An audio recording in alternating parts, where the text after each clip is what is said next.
அது ஆற்றங்கரையோரமா இருக்கிற ஒரு சின்ன கிராமம்.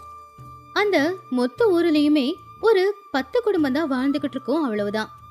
ஆனா அந்த ஊர்ல சின்ன குழந்தைங்க ரொம்ப அதிகங்கிறதுனால அந்த ஊர் எப்பவுமே ரொம்ப கலகலப்பா தான் இருக்கும். அந்த ஊர்ல இருக்கிற பெரியவங்க எல்லாரும் சில பேர் விவசாயம் செஞ்சுக்கிட்டு இருந்தா, சில பேர் மீன் பிடிச்சு வித்துக்கிட்டு இருந்தாங்க.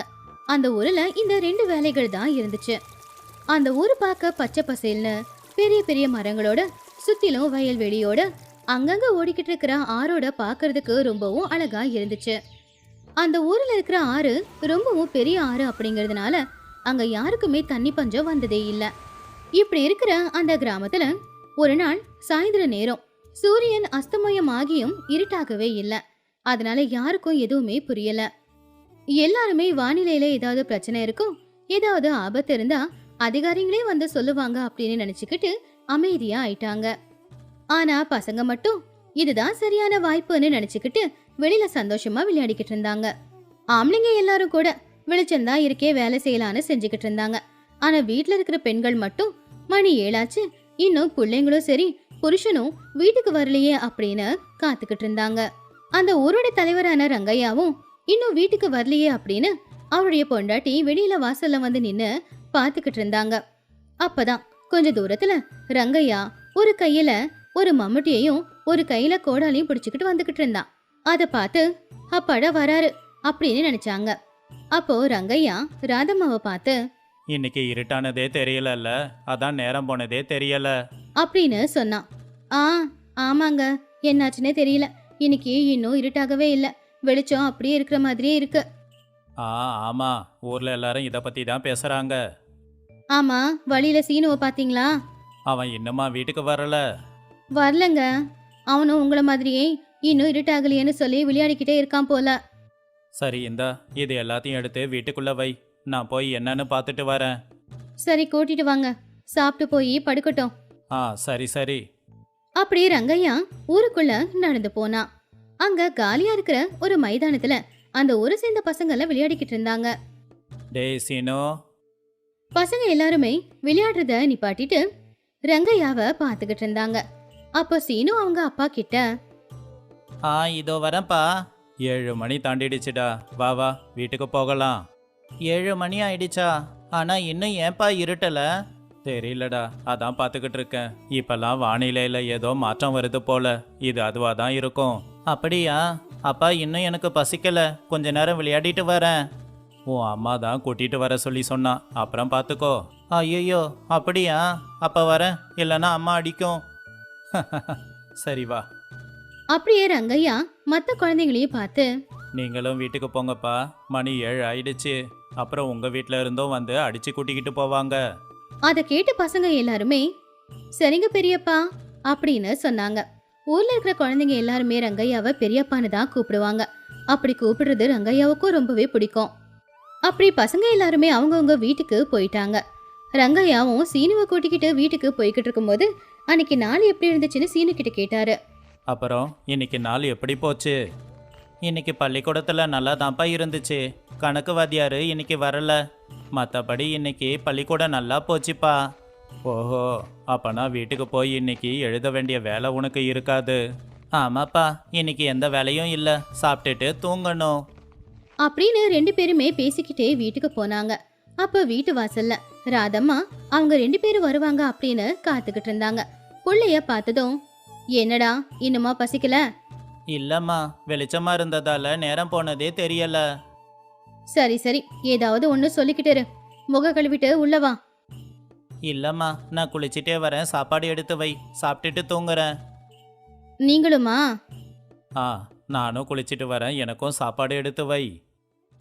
அப்படி அவங்க 2 பேரும் குளிச்சு முடிச்சு வந்ததுக்கு அப்புறமா ராதம்மா 2 பேருக்குமே சாப்பாடு போட்டு கொடுத்தா. எல்லாருமே பேசிக்கிட்டு சிரிச்சுக்கிட்டு சாப்பிட்டாங்க. அதுக்கப்புறமா அவங்க அறையில வந்து உக்காந்தாங்க. ராதம்மாவும் எல்லா வேலையும் முடிஞ்சதுக்கு அப்புறமா அவளும் உட்காந்து சாப்பிட்டா. அதுக்கப்புறமா எப்பவும் போலவே அவங்க வீட்டு வாசல்ல கைத்துக்கட்டல போட்டு வெளிச்சத்திலே படுத்து தூங்குனாங்க. அடுத்த நாள் காலையில எழுந்துச்சு பார்க்கும்போது சூரிய ஒளி அப்படியே தான் இருந்துச்சு. நேத்து ராத்திரி என்ன நடந்துச்சுன்னே தெரியல. எல்லாரும் ரங்கையா கிட்ட வந்து கேட்டாங்க. எனக்கும் எதுவும் தெரியல, இன்னைக்கு பார்க்கலாம், இல்லைன்னா யாருக்கிட்டையாவது போய் கேட்கலாம். அன்னைக்கு எல்லாருமே அவங்கவுங்க வேலைகளை பார்க்க போயிட்டாங்க. சாயந்தரம் நேரம் மெதுவா இருட்டவும் ஆரம்பிச்சிடுச்சு. நேத்து பயந்தவங்க எல்லாருமே கொஞ்சம் சமாதானமானாங்க. ஆனா விளையாடிக்கிட்டு இருந்த பசங்க மட்டும் கவலைப்பட்டாங்க. இன்னைக்கும் வெளிச்சம் இருந்திருந்தா நல்லா இருக்கும். ஆ ஆமாண்டா, நேற்று வெளிச்சம் நிறைய இருந்துச்சு, விளையாண்டுக்கிட்டு இருந்தோம். ஆனால் இன்னைக்கு இருட்டிக்கிட்டு இருக்கு. ஆமாண்டா, நேற்று விளையாண்ட விளையாட்டுக்கு நான் போய் தூங்கிட்டேன் தெரியுமா? அம்மா கூட என்னை திட்டலை, நான் நேராக தூங்கிட்டேன். அப்படி அவங்க எல்லாருமே பேசிக்கிட்டே அங்கிருந்து அவங்கவுங்க வீட்டுக்கு கிளம்ப ஆரம்பிச்சாங்க. அப்படி அவங்க எல்லாருமே அவங்கவுங்க வீட்டுக்கு போய்கிட்டு இருக்கும்போது சீனு அவங்க எல்லாரையும் பார்த்து இப்படி சொன்னா. ஆமாம், நம்ம ஊருக்கு நேற்று என்ன இருக்கும்? என்னமோடா, நேற்று வெளிச்சம் இருந்ததால் ராத்திரி தூங்க கூட நான் கஷ்டப்பட்டேன். ஆனால் அதிகமாக விளையாண்டது எனக்கு ரொம்ப சந்தோஷமாக இருந்துச்சு. ஆமாம் ஆமாம், ஆனால் இன்றைக்கும் அப்படி விளையாண்டா எங்கள் அம்மா வந்து என்னை அடிப்பாங்க. பேசாமல் வீட்டுக்கு போகிறது தான் சரி. உங்கள் அம்மா மட்டும் இல்லைடா, எங்கள் எல்லார் அம்மாவும் வந்து அடிப்பாங்க. நாளைக்கு விளையாடலாம், இன்னைக்கு வீட்டுக்கு போவோம். அந்த ஊர்ல இருக்கிற எல்லாருமே அன்னைக்கு பூரா இதை தான் பேசிக்கிட்டு இருந்தாங்க. வீட்டுல இருந்த பொம்பளைங்க மட்டும் அப்பாடா வானிலையில எந்த மாற்றமும் வரலன்னு சந்தோஷப்பட்டாங்க. ஆனா வயல்ல வேலை செஞ்சுக்கிட்டு இருந்த ஆம்பளைங்க எல்லாரும் நேத்து மாதிரி வெளிச்சம் இன்னும் கொஞ்ச நேரம் இருந்திருந்தா இன்னும் அதிகமா வேலை செஞ்சிருக்கலாமே அப்படின்னு நினைச்சுக்கிட்டு இருந்தாங்க. ஆனா இன்னும் சில பேர் வீட்டுல இருக்கிற பொம்பளைங்க மாதிரியே அப்பாடா எந்த பிரச்சனையும் இல்ல, எந்த ஆபத்தும் இல்ல அப்படின்னு சந்தோஷப்பட்டாங்க. அப்படி அந்த நாளும் முடிஞ்சு போச்சு. அடுத்த நாள் காலையில எல்லாரும் சீக்கிரமாவே எழுந்திருச்சு அவங்கவுங்க வேலைகளை செய்ய ஆரம்பிச்சாங்க. அன்னைக்கு மதிய நேரமே வானில மப்பு மந்தாரமுமா மாறுச்சு. அதை பார்த்த எல்லாரும் என்ன இது, ஒவ்வொரு நாளும் ஒவ்வொரு மாதிரி இருக்கே இந்த வானிலை அப்படின்னு பேசிக்கிட்டு இருந்தாங்க. அன்னைக்கு சாயந்தர நேரம் மப்பு மந்தாரமுமா இருந்து இருட்டாக போகுது அப்படின்னு நினைச்சுக்கிட்டு இருந்த எல்லாரையுமே ஆச்சரியப்படுத்திச்சு அந்த வானிலை. நல்ல வெளிச்சமா இருந்துச்சு. என்ன நடக்குதோன்னு தெரியாம எல்லாரும் மழை பெய்யறதுக்கு முன்னாடி வீட்டுக்குள்ள போயிடலான்னு வீட்டுக்கு போயிட்டாங்க. அடுத்த நாள் காலையில மழை எதுவும் பெய்யலனாலும் அன்னைக்கு சாயந்தர நேரம் மட்டும் வெளிச்சம் அப்படியே தான் இருந்துச்சு. ஜனங்க ஒரு வாரம் பார்த்தாங்க. எல்லாருக்கும் பயம் அதிகமாச்சு. என்ன பண்றதுன்னு தெரியாம ரங்கையா கிட்ட இதை பத்தி பேசலான்னு நினைச்சாங்க. அன்னைக்கு சாயந்தரம் ரங்கையா வீட்டுக்குள்ள இருந்து வெளியில வரும்போது ஊஜனங்க எல்லாரும் வீட்டு வாசல்ல நின்னுக்கிட்டு இருந்தாங்க. அந்த ஊர்ல இருக்கிற ஆம்பளைங்க 3 பேரும் பொம்பளைங்க 3 பேருன்னு மொத்தம் 6 பேரு வந்து ரங்கையாவை பார்த்தாங்க. என்ன எல்லாரும் ஒன்றா வந்திருக்கீங்க? ஒன்றும் இல்லை ரங்கையா, அந்த வெளிச்சத்தை பற்றி பேசதான் வந்தோம். ஓ, நானும் அதை பற்றி தான் யோசிச்சுக்கிட்டு இருக்கேன். அந்த வெளிச்சத்தால் ரொம்ப கஷ்டமாக தான் இருக்கு. ஆமாங்கய்யா, பசங்க எல்லாரும் இருட்டாகலன்னு நல்லா விளையாடிட்டு அப்புறமா தான் வராங்க. பள்ளிக்கூடத்துல கொடுத்த வேலைகளையும் செய்யறதில்ல, தூக்கம் வருதுமான்னு படுத்து தூங்கிடுறாங்க. ஆமாம் ரங்கையா, தூங்குறதுக்கும் ரொம்ப கஷ்டமாக தான் இருக்கு. அப்படி ஒவ்வொருத்தங்களும் ஒவ்வொரு விதமா சொல்லிக்கிட்டு இருந்தாங்க. ரங்கையா அவங்க எல்லார்கிட்டயுமே மாவட்ட அலுவலகத்துக்கு போய் பேசிட்டு வரேன்னு சொன்னான். அன்னைக்கு அவன் கிளம்பி போனான். அங்க போனப்போ கொஞ்ச நேரம் அவனை யாருமே கவனிக்கவே இல்லை. 1 மணி நேரத்துக்கு அப்புறமா தான் அவனை உள்ளவே வர சொன்னாங்க. ஆ சொல்லுங்க, என்ன வேணும்? ஐயா, என்னோட பேர் ரங்கையா. நான் பக்கத்து ஊரில் இருந்து வந்திருக்கேங்க. இப்போல்லாம் என்னன்னு தெரியல. எங்கள் ஊரில் இப்போல்லாம் ராத்திரி நேரமும் வெளிச்சமாக தான் இருக்கு. அதான் என்னன்னு தெரியாமல் உங்ககிட்ட கேட்கலான்னு வந்திருக்கேன். அதை கேட்ட அந்த அதிகாரிக்கு ஒண்ணுமே புரியல. இருட்டே இல்லாம இருக்கிற ஒரு ஊரா, என்ன சொல்லிக்கிட்டு இருக்காரு அப்படின்னு யோசிச்சுக்கிட்டு அது வரைக்கும் நின்னுக்கிட்டே பேசிக்கிட்டு இருந்த ரங்கையாவை பார்த்து நாற்காலியில உட்கார சொல்லி சொன்னாரு. ரங்கையாவும் உட்கார்ந்தான். தூங்குறதுக்கு கூட ரொம்ப கஷ்டமாக இருக்குங்க. வெளிச்சம் இருந்துக்கிட்டே இருக்கிறதால நேரம் போகிறதே தெரியல. என்ன பிரச்சனைன்னு சொல்லுங்களேன் அப்படின்னு கேட்டப்போ, அது ஒன்றும் இல்லை. உங்கள் ஊரோட எல்லையில் ஒரு பெரிய ஃபேக்ட்ரி கட்டுறாங்க. அந்த வேலையெல்லாம் ஆரம்பிக்கிறதுக்கு முன்னாடி வெளிச்சம் பத்துதான்னு பார்த்துக்கிட்டு இருக்காங்க. அந்த வேலையெல்லாம் முடியறதுக்கு ஒரு 2 வாரம் ஆகலாம். அதுக்கப்புறம் சாயந்தரம் வேலை பார்க்க மாட்டாங்க. சாயந்தரத்துக்குள்ளே எல்லா வேலையும் முடிக்க சொல்லி நான் சொல்லிடுறேன். என்னங்கய்யா இது, ஏதோ ஃபேக்ட்ரி கட்டுறாங்கன்னு சொல்கிறீங்க, எங்ககிட்ட ஒரு வார்த்தை கூட சொல்லலையே. அதை கட்டினா நம்ம மாவட்டத்துக்கே நல்லது ரங்கையா. அதனால் கொஞ்ச நாளைக்கு பொறுத்துக்கோங்க. நம்ம ஊருக்கு அதால் கரண்ட்டும் வரப்போகுது. அப்படி அவரு சில காரணங்களை சொல்லி அனுப்புனாரு. ரங்கையாவும் அதை பத்தியே யோசிச்சுக்கிட்டு அவனுடைய ஊருக்கு வந்தான். அவன் ஊருக்குள்ள வந்து பார்த்தா இன்னும் வெளிச்சமா தான் இருந்துச்சு. எல்லாரும் இன்னும் அவன் வீட்டு வாசல்ல தான் நின்னுக்கிட்டு இருந்தாங்க. அவங்கள பார்த்து இன்னுமா இங்கே இருக்கீங்க அப்படின்னு கேட்டான். அதுக்கு யாரும் எந்த பதிலும் கொடுக்காம அவனுடைய முகத்தையே பார்த்துக்கிட்டு இருந்ததுனால அவங்க எல்லாருக்குமே அங்க என்ன நடந்துச்சோ அதை அப்படியே சொன்னான். இன்னும் எத்தனை நாளைக்கு இப்படி இருக்கணும் மாமா? அப்படின்னு கேள்வி கேட்டப்போ ரங்கையா, இது நம்ம எதிர்காலத்துக்காகத்தானே, பொறுமையா இருப்போம். சரி, வேற என்ன பண்ண முடியும்? அப்படின்னு எல்லாரும் அவங்கவுங்க வீட்டுக்கு போயிட்டாங்க. கொஞ்ச நாள்ல அவங்க எல்லாரும் அதுக்கு பழகிட்டாங்க. ரொம்ப அழகான ஒரு கிராமம் இருந்துச்சு. அப்பதான் அந்த கிராமத்துல சூரியன் உதயமானா. காலையிலேயே பெரியவங்க எல்லாரும் வயல் வேலைக்கு போய்கிட்டு இருந்தாங்க. பசங்க எல்லாரும் பள்ளிக்கூடத்துக்கு போய்கிட்டு இருந்தாங்க. ஊரை சுத்தி பச்சை பசேல்னு வயல், மரங்கள். மொத்தத்துல அந்த ஊரு பாக்குறதுக்கு ஒரு சொர்க்க பூமி மாதிரி இருக்கும். அந்த ஊர்ல ரங்கம்மா அப்படிங்கிற ஒரு பாட்டி இருந்தாங்க. சின்ன வயசுலயே தன்னுடைய புருஷனை இழந்தவங்க. அவங்களுக்குன்னு இருக்கிற ஒரே ஒரு புள்ளைய படிக்க வச்சு ஒரு நல்ல அரசாங்க உத்தியோகத்துல சேர்த்து விட்டுருந்தாங்க. என்னப்பா, அதுக்குள்ள பட்டணத்துக்கு கிளம்பிட்டியா? போகணும் இல்லம்மா, வேற வழி இல்லையே. என்னவோடா, என் வாழ்க்கையில எப்பவுமே தனிமையாவே இருந்துட்டேன். உனக்கு வேலை கிடைச்சிருச்சு, ஆனா நம்ம ஊர்ல கிடைக்க கூடாதா? நீயோ என்னை விட்டுட்டு போறியா? எல்லாம் தெரிஞ்ச நீயே இப்படி சொன்னா எப்படிம்மா? நான் தான் சொன்னேன்ல, பட்டணத்திலேயே ஒரு வீடு பார்த்து 2 பேரும் இருக்கலான்னு. ஆனா நீ தான் கிராமத்தை விட்டு வரமாட்டேன்னு இங்கேயே இருக்க. என்னப்பா பண்ண சொல்ற? எனக்கு இந்த ஊரை ரொம்ப பிடிக்குமே. உனக்கு தெரியும்ல, சின்ன வயசுல இருந்து நான் பிறந்து வளர்ந்தது இந்த ஊர்ல தான். உன்னை நான் வளர்த்ததும் இதே ஊர்ல தான். இவ்வளவு ஞாபகம் இந்த ஊர்ல இருக்கும்போது இந்த ஊரை விட்டுட்டு எப்படிடா வர்றது? அதனால தானம்மா நான் உன்னை எதுவுமே சொல்றதில்ல. உனக்கு எங்க இருக்கணும்னு தோணுதோ அங்கேயே இரு, ஆனா சந்தோஷமா இரு. நீ இருக்கும்போது ஏன் சந்தோஷத்துக்கு என்னடா குறை? சரிம்மா, நான் வரேன், பத்திரமா இரு. அதுக்குள்ள அங்க வந்த லக்ஷ்மி, என்ன ரங்கம்மா இன்னுமா பள்ளிக்கூடத்துக்கு போல? என்ன லக்ஷ்மி, ரங்கம்மாவை பார்த்து கிண்டல் பண்றியா?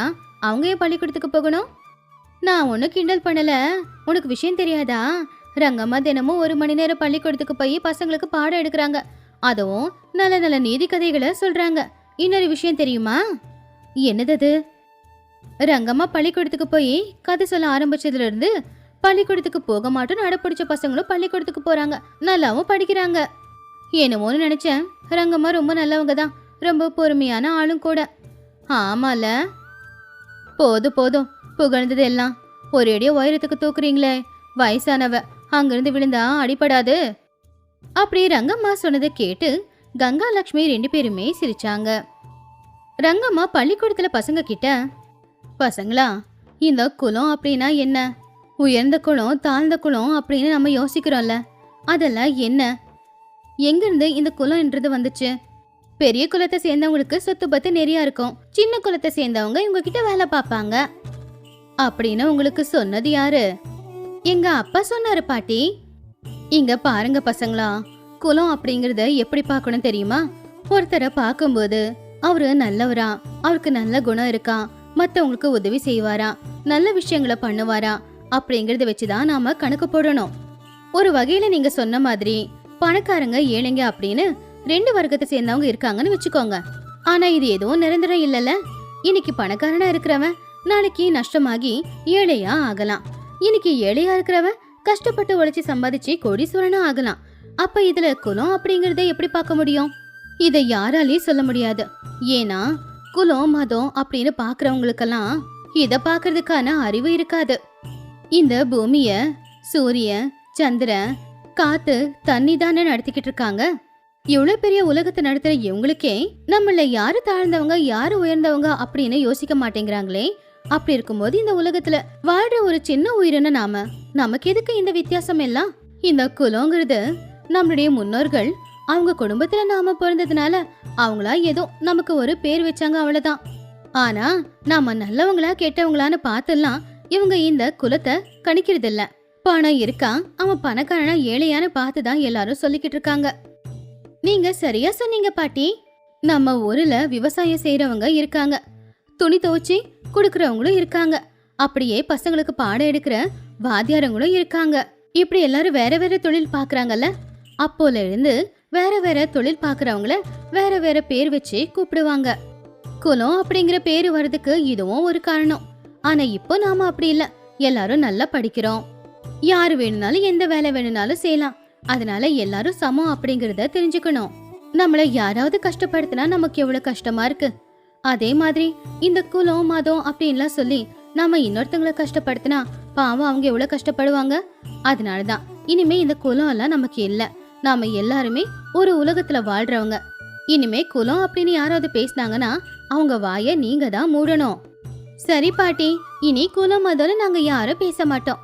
இவ்வளவு அழகா சொல்றீங்க, அப்புறம் ஏன் நாங்க பேச போறோம்? எனக்கு தெரியும்டா, நீங்க எல்லாரும் நல்ல குழந்தைங்க. சரி, நான் நாளைக்கு வரேன் அப்படின்னு சொல்லி ரங்கம்மா வீட்டுக்கு கிளம்புனாங்க. அப்போ எதிர்க்க வந்த ராகவையா, ரங்கம்மா, பஞ்சாயத்துல உனக்கு ஒரு சின்ன வேலை இருக்கு, சீக்கிரமா வா. என்ன ஆச்சுடா, மறுபடியும் ஏதாவது சண்டையா? ஆமா ஆமா, வா. பஞ்சாயத்துல ராமையா பீமையா 2 பேரும் நின்னுக்கிட்டு இருந்தாங்க. இங்க பாரு ரங்கம்மா, எங்க வயல் பக்கத்துல ஒரு ஆறு இருக்கு. அந்த ஆத்து தண்ணி எங்க 2 பேருக்குமே சொந்தம்தான். ஆனா இந்த பீமையா அவனுக்கு மட்டும்தான் அந்த தண்ணியை பயன்படுத்துறான். யாருக்கிட்ட வயல் அதிகமா இருக்கோ அவங்களுக்கு அதிக தண்ணி தேவைப்படும். அதான் நான் அதிகமா தண்ணி எடுத்துக்கிறேன். இதுக்கு இவ்வளோ பெரிய சண்டை தேவைதானா? நான் அப்படி சொல்லல. அந்த தண்ணி எல்லாருக்கும் தான் வேணும். நீ மட்டுமே பயன்படுத்திக்கிட்டா எப்படின்னு கேட்கறேன். அட இருங்கடா, சொல்ல வேண்டியதை சொல்லிட்டீங்கல்ல. நான் யோசிச்சு நாளைக்கு ஒரு தீர்ப்பு கொடுக்கறேன். இப்ப நீங்க போங்க. நாளைக்கு தீர்ப்பு கொடுக்கற வரைக்கும் அமைதியா இருங்க. அன்னைக்கு ராத்திரி ரங்கம்மா ரொம்ப நேரம் யோசிச்சு அடுத்த நாள் காலையில பஞ்சாயத்துக்கு வந்து இப்படி சொன்னாங்க. நாம எல்லாரும் ஒண்ணு பண்ணலாம். எல்லாருமே அவங்கவுங்க வயலுக்கு பக்கத்துல ஒரு சின்ன பள்ளத்தை தோண்டலாம். இப்படி பண்ணோம்னா மழை காலத்துல பெய்யற தண்ணி எல்லாம் வீணா போகாம அந்த பள்ளத்துக்குள்ள போய் பூமி கடியில போய் நிலத்தடி நீர் மட்டும் அதிகமாகும். நாம செய்யற இந்த சின்ன வேலையால அடுத்த தலைமுறைகளான நம்ம பசங்களுக்கு இந்த தண்ணி நல்லாவே உதவி செய்யும். நீ சொல்றது நல்லா தான் இருக்கு ரங்கம்மா. ஆனா அதை மழை காலம் வரும்போது செஞ்சுக்கலாம். இப்ப எங்க பிரச்சனைக்கு என்ன தீர்ப்பு, அதை சொல்லு. அதுக்கும் நான் பதில் வச்சிருக்கேன்டா. உங்க வயலுங்களுக்கு பைப்பு மூலமா தண்ணிய செலுத்துறோம். ஆத்துக்கு பக்கத்துல ஒரு மோட்டார் வச்சு அதுக்கு பைப் எல்லாத்தையும் வச்சு யார் வயலுக்கு எவ்வளவு தண்ணி வேணுமோ அவ்வளவு தண்ணி மட்டுமே போற மாதிரி நாம பாத்துக்கலாம். அப்படி பண்ணா எல்லாருடைய வயலுக்கும் தண்ணி போகும் இல்லையா? அப்புறம் எப்போ ஒரு மழை காலத்தை பத்தி இப்ப ஏன் யோசிக்கிறேன்னு கேள்வி கேட்டியே, அது ரொம்ப தப்பு பீமையா. நாம இப்ப செய்யற சின்ன சின்ன வேலைகள் தான் நாளைக்கு நமக்கு நல்லாவே பயன்படும். சரியா சொன்ன ரங்கம்மா. பீமையாவுக்கு இப்படிதான் பாடம் கத்து கொடுக்கணும். இங்க பீமையா பண்ணது மட்டும் தப்பு கிடையாதுடா. எல்லாரும் தப்பு பண்ணிருக்கோம். சில சூழ்நிலைகள்ல ஒருத்தங்களுக்கு ஒருத்தங்க உதவியா இருக்கணும். ஒரு ஊர்ல இருக்கிற நாமளே சண்டை போட்டுக்கிறோம்னா அப்புறம் மத்தவங்க நம்மள பார்த்து நமக்கு உதவி செய்யறதுக்கு எப்படி முன் வருவாங்க? அதனால முதல்ல நாம எல்லாரும் பொறுமையா இருக்க கத்துக்கணும். இவ்வளவு வளர்ந்து நீங்களே சண்டை போட்டுக்கிறீங்கன்னா உங்களை பார்த்து வளர உங்க பிள்ளைங்க எல்லாம் என்னத்தடா கத்துப்பாங்க? ரங்கம்மா சொன்னதை கேட்டு எல்லாருமே தலைகுனிஞ்சே நின்னாங்க. இப்படி நாட்களும் போச்சு. ஒரு நாள் அந்த ஊருக்கு பட்டணத்துல இருந்து ஒரு அதிகாரி வந்தாரு. அந்த அதிகாரி நேரா ராகவையாவை பார்த்து, இங்க ரங்கம்மாங்கிறது யாருங்க? ஏங்க, அவங்க கூட என்ன வேலை? உங்க ஊரை பத்தி நான் கேள்விப்பட்டிருக்கேங்க. உங்க ஊர் இவ்வளோ நல்லா இருக்கிறதுக்கு ரங்கம்மா தான் காரணமாமே. ஆமா, அவங்க என்ன படிச்சிருக்காங்க? ராகவையா அதை கேட்டு சிரிச்சு, வாங்க, அவங்க கிட்டயே கூட்டிக்கிட்டு போறேன். அந்த அதிகாரி ரங்கம்மாவை பார்த்து எல்லா விஷயத்தையும் சொன்னாரு. அட, நான் ஒன்னும் படிச்சவ இல்லப்பா. வாழ்க்கை தான் எனக்கு நிறைய பாடம் கத்து கொடுத்துச்சு. நான் கஷ்டத்துல இருக்கும்போது அந்த கஷ்டத்துல இருந்து வெளியில வருது எப்படின்னு என் வாழ்க்கை தான் கத்து கொடுத்துச்சு. என் வாழ்க்கை மாதிரி யாரோட வாழ்க்கையும் ஆயிடக்கூடாதுன்னு தான் நான் உயிரோட இருக்கிற திரு நாள் 4 பேருக்கு 4 நல்ல விஷயத்த எடுத்து சொல்லலான்னு பண்ணிக்கிட்டு இருக்கேன். இந்த கதையில இருக்கிற நீதி என்னன்னா, படிச்சவங்களுக்கு மட்டும் அறிவு இருக்குன்னு அர்த்தம் இல்ல. நம்ம வாழ்க்கைய வாழும் போது நிறைய பாடங்களை கத்து கொடுக்கும். ரங்கம்மா புத்தகத்தை எடுத்து படிக்கல, ஆனா ஜனங்களுடைய மனச படிச்சாங்க. அவங்களுடைய கஷ்டங்களை புரிஞ்சுக்கிட்டாங்க. அறிவுக்கும் படிப்புக்கும் சம்மந்தம் இல்ல. படிச்ச முட்டாளும் இங்க இருக்கா, படிக்காத அறிவாளிகளும் நம்ம ஊர்ல நிறைய பேர் இருக்காங்க. ஜனங்களுக்காக நிறைய பேர் யோசிக்க மாட்டாங்க.